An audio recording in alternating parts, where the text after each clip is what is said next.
This is not a story. This is simply an explanation. Hi, my name is Joe Kesarinsky, and I am a former employee of the Windows Corporation. I say former. I was permanently removed from their employment on September 7, 1999. This was following an incident in their corporate headquarters at Redmond. I was involved in the team, coordinating the live testing of a new coded version of Windows 98. Due to the secrecy of the project, we jokingly codenamed the project Windows 99.9. This version of Windows would go on to form the base plate for many of the next versions of Windows, right up to 2007. Some destination files are hidden inside the operating systems of your computer right now. Providing you are using Windows, which are mistakenly called Windows 99.9, you can find them if you look hard enough. I was sitting in the mundane jungle on the second floor of Redmond headquarters, tracing the shadows of raindrops down the thick panes of glass when I got a call. It was a call that would change my life. The phone insistently beeped at my dry ears until I yanked it off the hook and put the receiver to my pasty cheek. The sound of rattling breathing echoed down the crackling line, and I waited for the raspy sound of speech to scrape my eardrums patiently. Hello? An uncertain voice called out from the phone head. Hello. Windows Live Testing Section. How can I help? I tried to sound as cheery as I could despite my boredom. Hello, it's Mike Carroll. I'm a tester for Windows. There was a thump and a ruffle of papers from down the phone.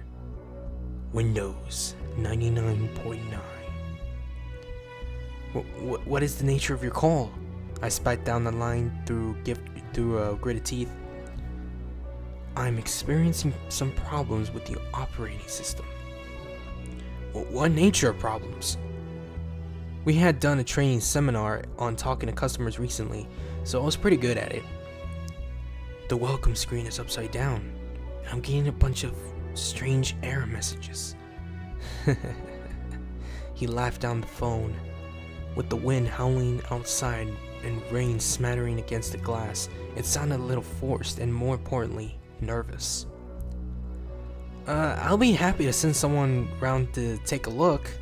Once again, lying through my teeth, that someone was me, and I was most certainly not happy to go around and take a look. The dark swirling puddles crashed around the mud guard of my van as I pulled up into the dingy suburban street that Mike Carroll made residence on.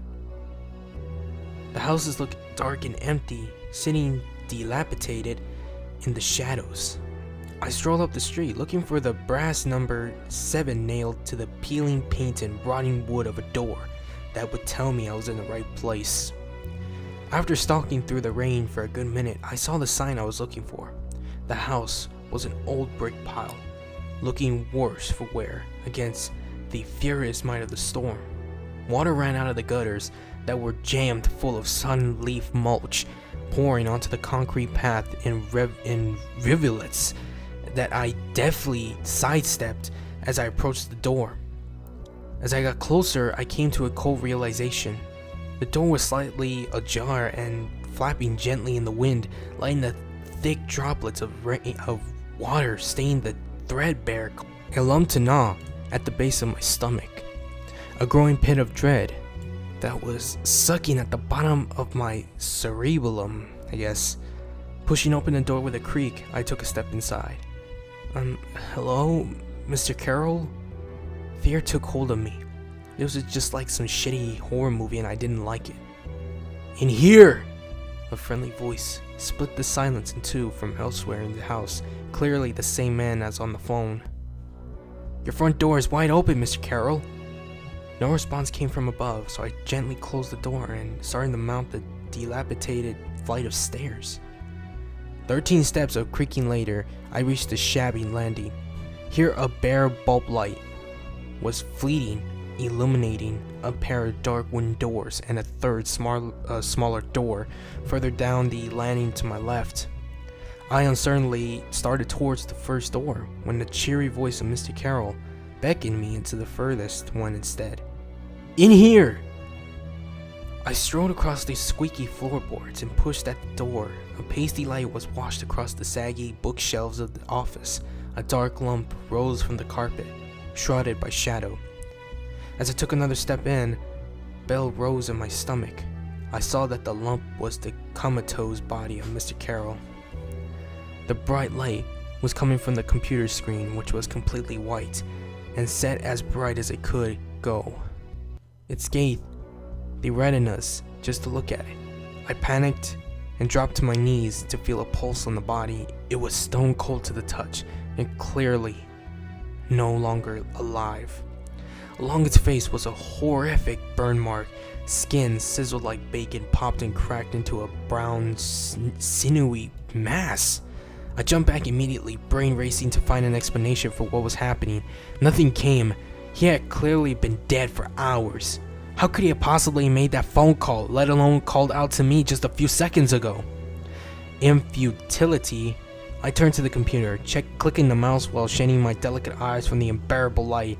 Finally, I got a result. The bright light disappeared and was replaced by the welcome screen. Sure enough, it was upside down, exactly as the caller had described. My heart skipped a beat, and color drained from my face when I looked closer at the upside down screen. 666 was what I saw. The number of evil. Maybe it was a coincidence. That was most likely an explanation, just a coincidence. My heartbeat slowed down and I continued my crusade for answers. The welcome screen replaced with something else. It was in the desktop, but it was running a program I have never seen before. In the corner I saw it was labeled inhere.mp3. Gulping, I hit a button labeled in bland text play file. In here! The cheery voice of Joe rang across the room, emanating from the tiny speakers of the computer. I blinked in disbelief. Panic was closing on my heart, my lungs, my muscles, but I was determined not to let it take me. Oh God, I whispered almost to myself, fearing rising in my tight chest. What if someone had forced Mr. Carroll to record that, then killed him? They could easily have got me up there by simply playing that every time I shouted something up to him. Could they still be in the room? My panic was interrupted by the error message sound booming from the computer. I turned and saw a message box on the screen. Box on the screen. It read, "File Mike/121.zip is corrupted and has had to be closed. All data related to file has been removed." I clicked around, but nothing further came for a good few seconds. Suddenly, another message arose on the screen. File Joe-616.zip created. Directory not found. Joe. My name. Could this all simply be a coincidence still? The corpse on the floor implied otherwise. File escape.zip is corrupted and has had to close. I felt my chest tighten at this message. I felt like I needed to leave. I needed to leave now. The screen flickered to black and then to white, the same bright, pulsing white as before, except this time it was brighter. It spread across my vision, closing in on all sides. I felt my skin begin to heat up. A sharp buzzing was emanating from the computer. The glow consumed my entire field of vision. No matter how much I tried to turn away, my skin began to boil. It peeled off and spread out into a vapor. My mind felt like it would crack, the glowing flooding every crevice of my darkest thoughts, every memory floating away into the pure light. That beautiful light, my body dissolved into the glow. So warm, so beautiful, so peaceful. Nothing bad could happen to me here. Sleep was closing onto my weary frame, senses dulling and eyes closing. Becoming aware of a whispering near my left ear, I twitched and sweated at the air, not wanting anything to disturb my rest.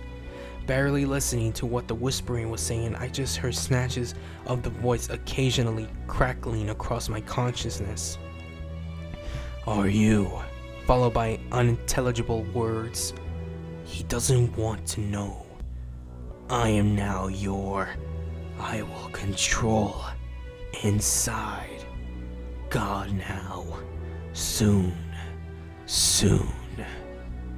The very last bit of my mind not devoured by the hungry light was panicking.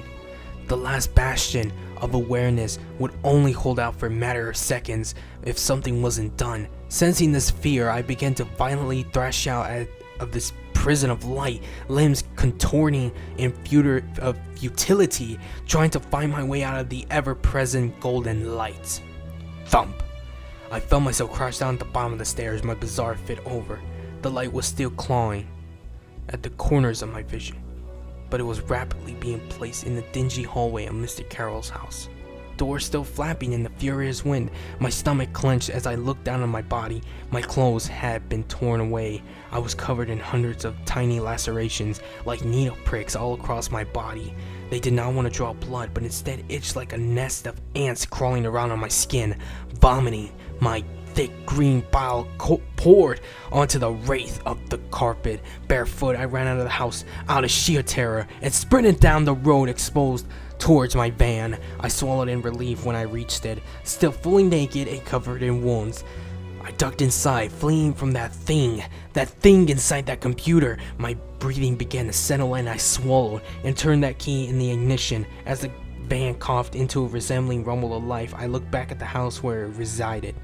With no little apprehension, I saw it was being licked from within by bright tongues of flame. A huge flood of smoke billowed in the dark sky, fire burning bright against the door. As soon as I turned the corner in my van, I was passed by a fire department vehicle, all lights and blaring sirens. After a nerve-shredding 23 minutes of driving, I finally pulled up in the parking lot of my apartment building. I sprinted across the soaked tarmac and up the litter-strewn concrete steps that took me to my floor. Fortunately, I didn't see another soul on the way in, and I breathed a massive sigh of relief when I pushed open my door and sprawled down onto the sofa. As I was pulling on some clothes, my mind raced with plans. What could I do? That thing! It needed to be destroyed. I saw that now when the seemingly innocent code of Windows 99.9 had been typed out. Some kind of entity had been created or perhaps released. It was inside all the computers with Windows 99.9 on. Fortunately, that wasn't that many. We had an office of about 32 back in the Microsoft headquarters, and 16 testers situated around Washington State, with Mr. Carroll's computer destroyed in the fire, which left only 15. As I was trying to swallow what had happened to me, I absent-mindedly switched on the TV. It was set to the local's news channel, and I found some comfort in the familiar faces of the anchor. A bizarre raft of arson attacks has struck Washington State today, okay? With a total of 16 homes catching ablaze in what police say appears to be a coordinated attack. 3 people have been killed in the fires, and while 7 remain in critical condition, okay? One of these brutal rampage victims was just minutes ago identified as computer programmer Mike Carroll. Police on the scene say the blaze of started on the first floor of the home, possibly in the bedroom or office, okay? But no word yet as to the cause of the strange but vicious attacks. Police are searching for a man seen leaving the scene in a white Ford Transit, identified as witnesses as Joe Kaczynski. This caught my attention. They were looking for me. Shit. It was strange seeing my face plastered on the screen like a common criminal. There would be no going back after this. My ordinary life was over. How long before they came here? It would be minutes at most. I couldn't let them stop me, interfere with my mission. I had to kill that thing, that entity, before it was too late. Then it came to me in the flash, a bright, blinding bullet of inspiration straight to my brain. The central network server at the Windows office. If I could destroy that, then all the Windows 99.9 computers would be wiped out the next time someone connected to the server. My ponderings were interrupted by a fearsome knock on the door. They were here. Open the door, Mr. Kaczynski, okay? I hesitated. If I let them take me into custody now, it would be too late. When I had been in the light, I heard the words soon repeated over and over again. Open the door, Mr. Kaczynski. We want to speak to you, okay? I was so desperate to stop my mission. The knocking stopped, and it was replaced with a furious thump. The police were battering in the door. Well, I wouldn't let them. It would be my duty. I pulled open the sash window in the bathroom and dropped down into the alley between mine and the next buildings. The alley was tight fit and I had to squeeze past a rat-infested skip to reach the open air of the parking lot. I threw a smirk at the police cordon as I passed it down the street. The fools couldn't stop me from committing my holy duty. I had God on my side to defeat the beast within the machine. It took me 30 minutes to walk to the Microsoft headquarters, but when I got there, it was a relatively simple matter of using my employee key code to open the back door. Everyone but security and the cleaners would have left by now and they wouldn't have seen the news yet, so I was safe. I passed up a flight of stairs and into one of the main offices. The central network server was in the next office along. Muttering a hello to the cleaner, I pushed open the door and jogged eerily towards these terminals situated next to the massive server bank and logged on. After the Windows 99.9 files were booted up, I opened the main file. A message flashed up, and it was a JPEG file of a skull, a goat skull. Below it read, "I am Lucifer, the fallen. The blood of the tyrants on my hands, the army of the devourer shall rise from the pit and make war unto God." The screen started to flash, black and white, extremely quickly. I looked away, not wanting to hurt my eyes. A sound file from a male voice screaming loudly.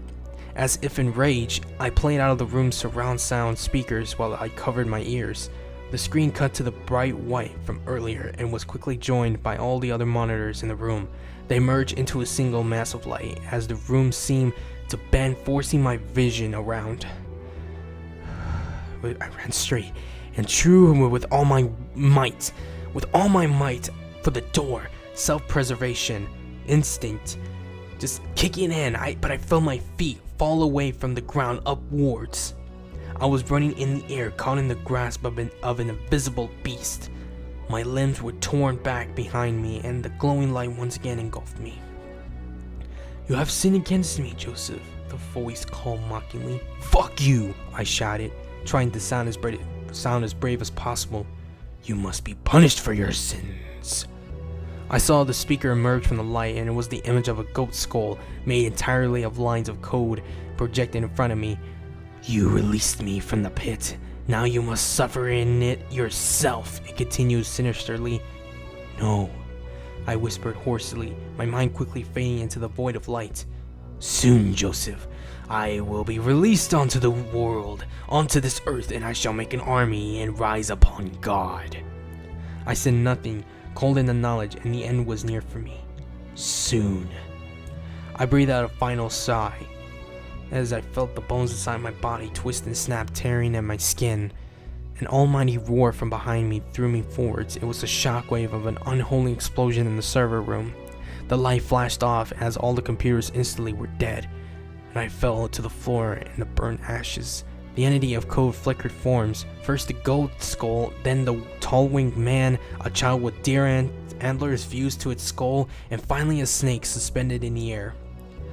"I am the serpent!"